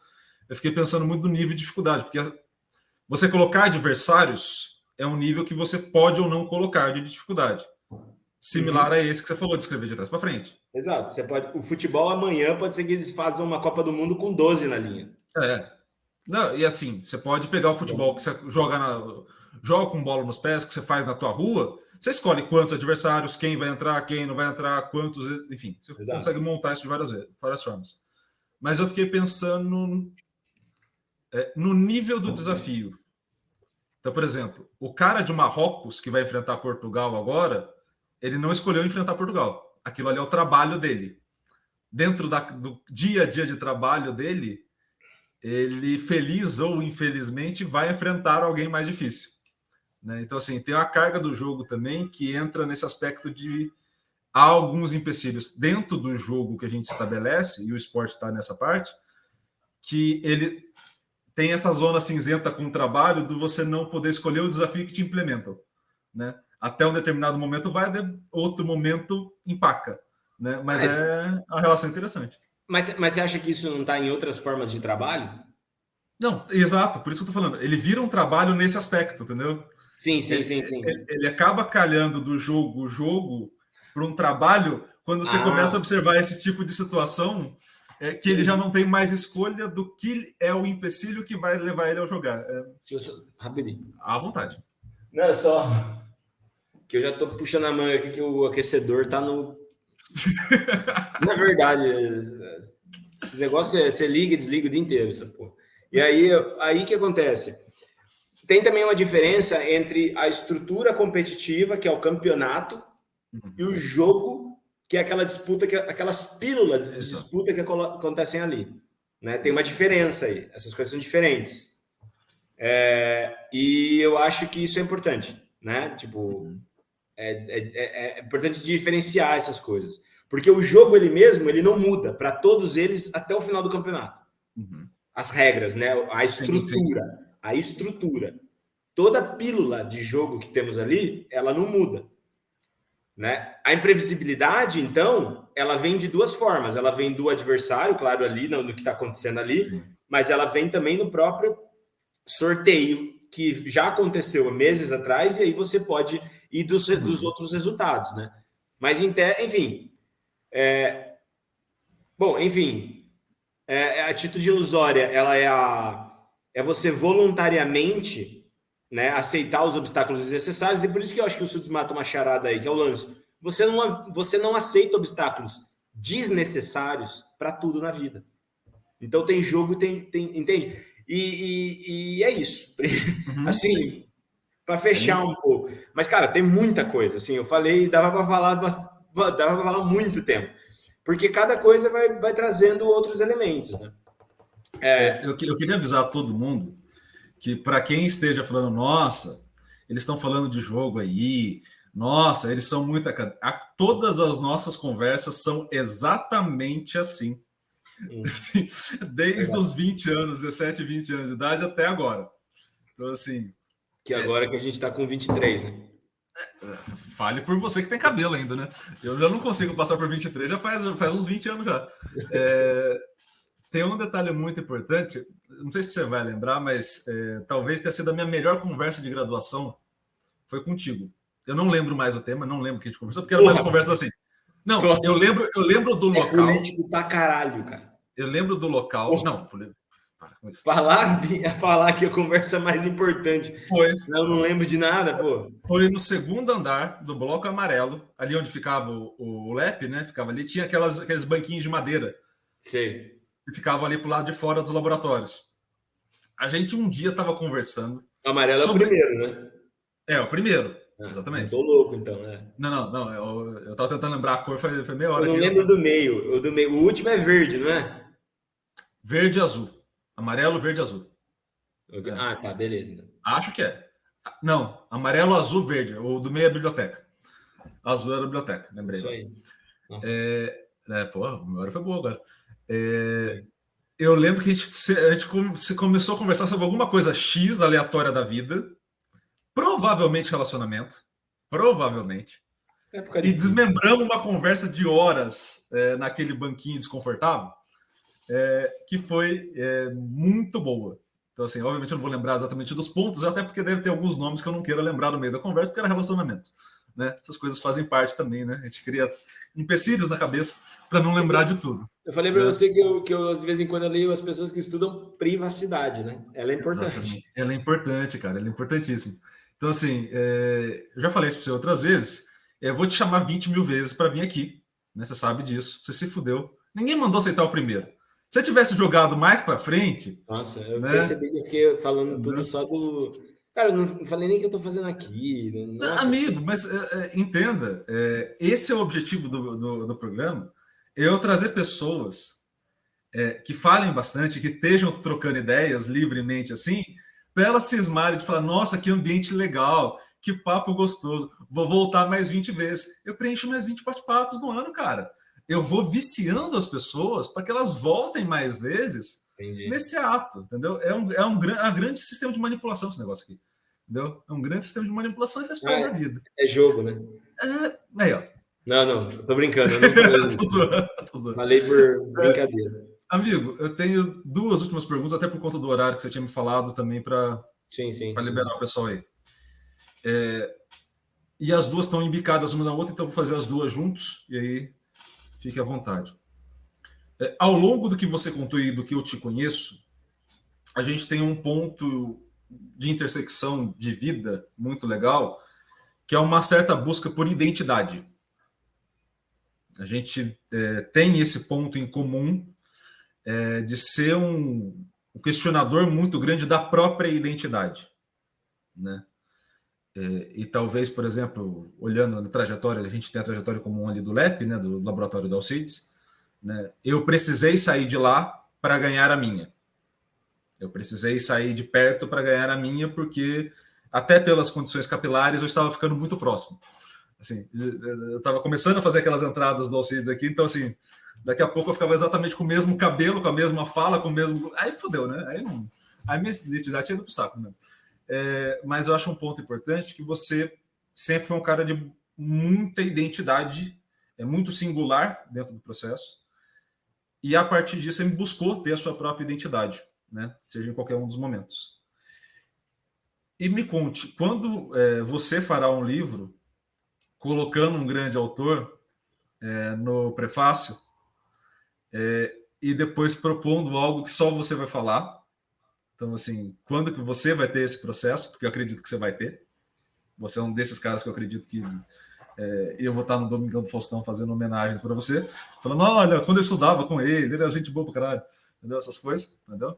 E não sei se você não lembrar de mim, nossa, te xingo horrores depois, né, no privado, né? Vou manter a privacidade do xingamento. Na live do dia anterior, né?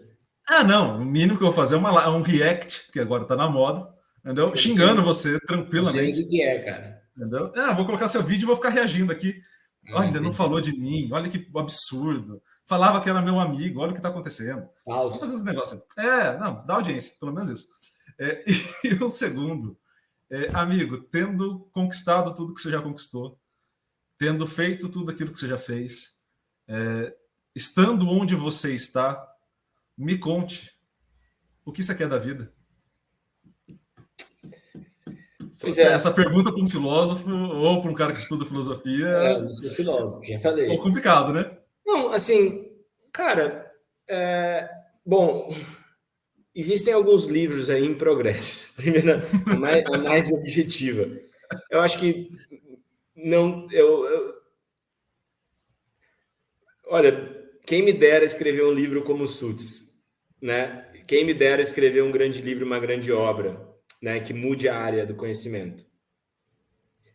Tem várias formas de mudar a área do conhecimento, né? De influenciar. Você pode ser um grande sistematizador. Pode fazer um livro com um olhar muito maduro e sólido sobre o que já foi feito. E essa é uma contribuição, vou dar exemplo da sociologia do esporte. Tem um cara que chama Jay Cockley. Ele tem o livro mais vendido de sociologia do esporte no mundo. Tem 25, sei lá, 20 e alguma coisa, reimpressões. Esse cara tá rico, hein, esse cara. Mas o que ele fez? Ele fez uma grande sistematização. É o livro mais vendido para... a gente chama de livro didático, sabe, para a universidade? Textbook. Aquele livro didático, que você tem tudo lá, resumido. E aí, ali, pô, e é fantástico. Eu tenho o livro, e é muito bom, porque você tem uma dúvida, você vai no capítulo de, sei lá, de gênero no esporte, entendeu? Você vai no capítulo e você consulta, e dali você vai embora. Mas é um puta de um livro. Eu vou dizer que esse cara não tem um impacto na área? Então, desenvolver uma teoria, acho que não é a minha. A minha nunca foi assim, nunca quis, nossa, eu falo isso e ninguém mais fala. Aí, para um outro dia, eu falo do que eu fiz aqui. Para quem não sabe, eu moro na Bélgica. Eu recentemente fui contratado pela universidade aqui como pesquisador e, enfim, trabalho com ética aplicada. Tudo que eu fiz de filosofia do esporte, eu entender de forma mais sólida a filosofia do esporte, fez com que eu fosse para a ética e agora para a ética aplicada do esporte, que é um outro salto, que é um salto mais trabalhar com doping, com bioética vinculada ao esporte, trabalhar com trapaça, a inclusão, exclusão de atletas, como atletas trans, categorias do esporte paralímpico e ética, e vai, e tudo, né? Então não sei se o meu papel, eu nunca, não sei se eu quero um dia ter um livro, por exemplo, que seria um livro que marcaria uma teoria. Eu acho que eu me dou melhor. A gente nunca diga nunca, né? Eu tenho alguns livros que eu estou escrevendo. Um é Codilon, um é sozinho, né? E esses livros é aquela coisa, você deixa lá, sabe? Você vai. E hoje em dia aqui é só artigo, né? Tipo, é ainda mais difícil. Só que, enfim, obrigado pela confiança, pelo voto de confiança. Mas quem sabe? Né? Alguma coisa aparece aí, vem na minha cabeça uma ideia muito boa, eu falo, não, acho que um livro merece. Mas acho que o importante é escrever bons textos. Textos que resolvam problemas. Né? Textos que sejam usados pelas pessoas. E que, consequentemente, por questões estruturais, né, serão citados muitas vezes. Acho que isso é o que faz como, por exemplo, os grandes filósofos têm muitos livros que foram citados milhares de vezes. Né? Isso é o que marca um pesquisador. Do meu caso, é na ética do esporte. Eu quero que os textos, que nem eu acabei de publicar um texto que chama... tem a WADA, a Agência Mundial Antidopagem, e o texto é WADA's Protected Person and Why It's Not Protection. O texto é o conceito de pessoa protegida da WADA e por que isso não é proteção. Que é um texto no qual, felizmente, eu ganhei um prêmio recentemente da Associação Britânica de Filosofia do Esporte e, através desse texto, o texto foi publicado na revista Sport Ethics and Philosophy, que seria o maior jornal de filosofia do esporte no mundo, de ética no esporte no mundo. O Journal of Philosophy of Sport é o maior, mas ele abrange todas as áreas de filosofia do esporte. E aí o texto foi para Sport Ethics and Philosophy, que é o segundo maior jornal, só que é só específico de ética, que é mais o que eu faço hoje. Tem textos que eu eventualmente vou publicar no outro jornal, mas o específico de ética é esse, Sport Ethics and Philosophy, se alguém um dia tiver interesse. Tem também a revista Fair Play. Revista Fair Play, direito em espanhol, direito... Tudo isso está no teu Lattes, né? Tá. Deve estar atualizado lá, provavelmente. Tá. Minha mãe atualiza meu Lattes. Um abraço, um agradecimento. Dona Regina, porque aí na descrição do vídeo, pessoal, eu coloco o Lattes desse rapaz, e aí vocês vão acessar lá e vão ter, obviamente, cada um dentro das limitações de instituição, enfim, essas coisas de acesso à área acadêmica, mas está lá, tá? E aí cada um acha o meio de arranjar o artigo Lá ética tem, ou não? lá tem, Ético, não. lá tem tudo, tem a revista que eu falei também em português, que tem textos em português, a Fair Play tem textos em português. É uma revista de filosofia do esporte da nossa Associação Latina de Filosofia do Esporte, da qual eu faço parte. Então, são 3 associações. Bom, tem mais associações, mas por enquanto tem 3 associações que vale a pena mencionar, que é a Associação Internacional de Filosofia do Esporte, a IAPS, a Associação Britânica de Filosofia do Esporte e a Associação Latina, que eu faço parte das 3, mas a Latina é onde você consegue acessar textos em espanhol, textos em português, enfim. Tem o texto meu do Sultz lá também, então é legal falar disso. E acho que, para finalizar a sua pergunta sobre o que eu quero fazer, cara, eu quero ser acadêmico. O meu sempre quis, né? Gosto. Gosto de fazer 2 coisas, que é também, como eu estou fazendo com você, compartilhar esse meu processo. Acho que a gente vai ter um outro dia que eu vou falar por que eu estou fazendo aqui, né? Que é mais essa perspectiva da ética aplicada, o centro que eu faço parte. Mas foi um caminho bem diferente, mas que eu não me arrependo de nada. E eu quero ser professor universitário. Pô, onde você quer ser professor universitário? No Brasil? Fora? As chances de eu ser professor universitário hoje são maiores só fora do que dentro do Brasil. Assim, porque é assim que é. É mais para mim, pelo meu perfil, pelas coisas que eu faço, é muito mais fácil ser professor universitário fora. Porque no Brasil tem concurso, porque na minha área no Brasil ela ainda é incipiente. Se eu puder falar que ela existe, o professor Dilon, meu orientador, acabou de inaugurar a primeira disciplina em filosofia do esporte no Brasil, na graduação. A Unicamp reformulou o currículo e agora eles têm filosofia do esporte no primeiro semestre, disciplina na qual eu fui professor convidado, dei algumas aulas e foi maravilhoso poder falar sobre as coisas que eu falo em português. Eu dei uma aula sobre proteção, uma aula sobre doping, né, temas aplicados. Então, mas é isso, assim, eu quero ser... São 2 coisas, 2 ou 3 coisas. Uma é tentar ser professor universitário e ter emprego. Isso já é importante. A segunda é tentar transferir para a literatura brasileira o que eu puder, em termos de ética e filosofia do esporte, e resolver problema. Né? O que eu estou querendo dizer com isso? O que me traz para a terceira, que é fazer pesquisas e também, que a gente chama aqui de relatórios, reports, relatórios. Não é só pesquisa que a gente faz aqui, que faz com que nosso currículo cresça aqui fora. É pesquisa, mas também relatórios que são usados, por exemplo, pelo Comitê Olímpico Internacional, pela FIFA, pela Associação Internacional de Tênis de Mesa. Por exemplo, o meu chefe aqui, que inclusive eu estou na nossa sala, mas a sala é dele, né? Minha sala é atrás ali, eu estou na sala dele.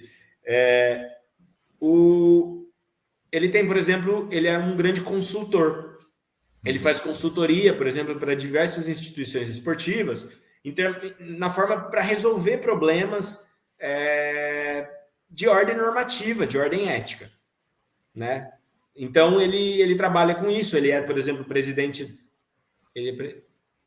Agora é verdade. Ele é presidente do Comitê de Especialistas de Ética da UADA, da Agência Mundial Antidopagem, né? Então além de ser professor, tentar ao máximo trazer a ciência para a prática, resolver problema. Isso é o que eu gosto de fazer, o que eu tento fazer, e também tentar transferir esse conhecimento para a língua portuguesa, porque eu também gosto de publicar em português, e fazer com que as pessoas consigam ter acesso a essas coisas, né? Porque eu vejo que essa ponte precisa ser feita. Então, ser um grande interlocutor é uma das coisas que eu gostaria muito. Mas, primeiro, a gente precisa... Eu estou aqui permanente, estou tranquilo, mas a gente não sabe o dia de amanhã.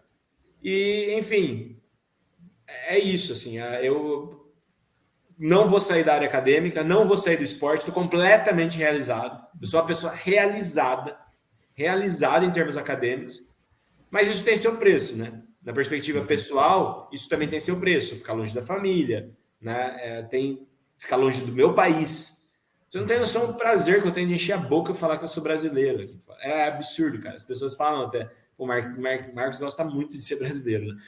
Porque, e tem uma outra coisa que é, por exemplo, quando eu estou falando com as pessoas aqui no inglês, eu não sinto o inglês. Uhum. Eu sinto português. Eu penso em inglês, claro.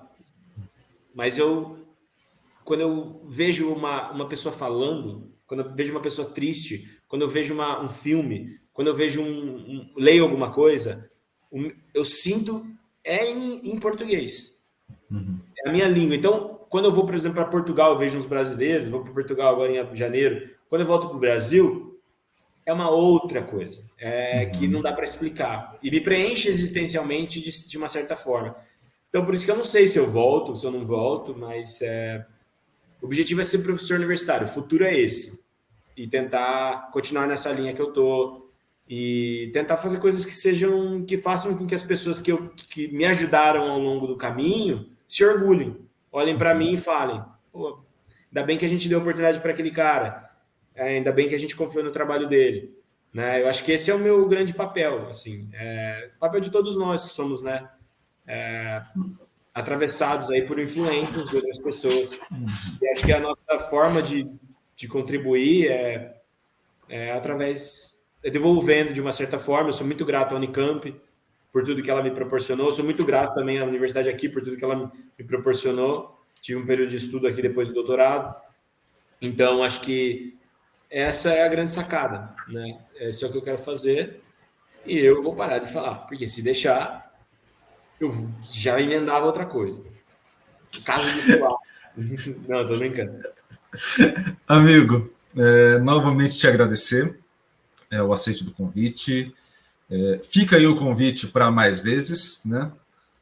Agora você já sabe como é, você já participou a primeira, depois de meses e meses e meses de negociatas nesse canal.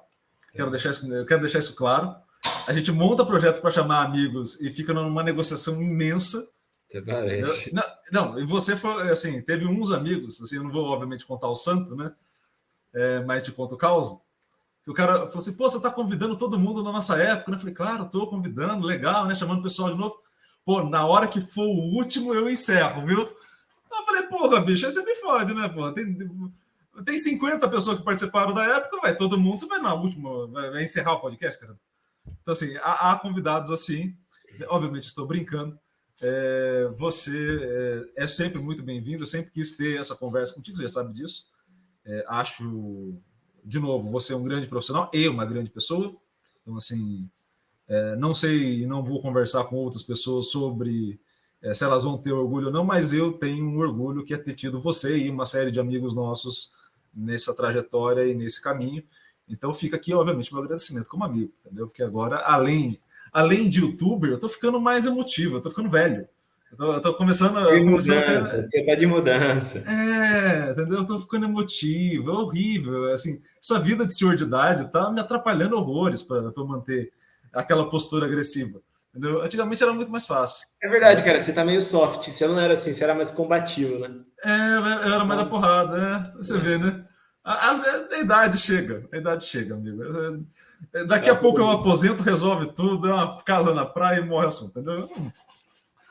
Bom, obrigado pelo convite. Para mim é sempre um prazer falar sobre essas coisas, é sempre um prazer falar sobre essas coisas com um amigo como você, Iago. E para mim, provavelmente eu volto aí, pode ficar cegado.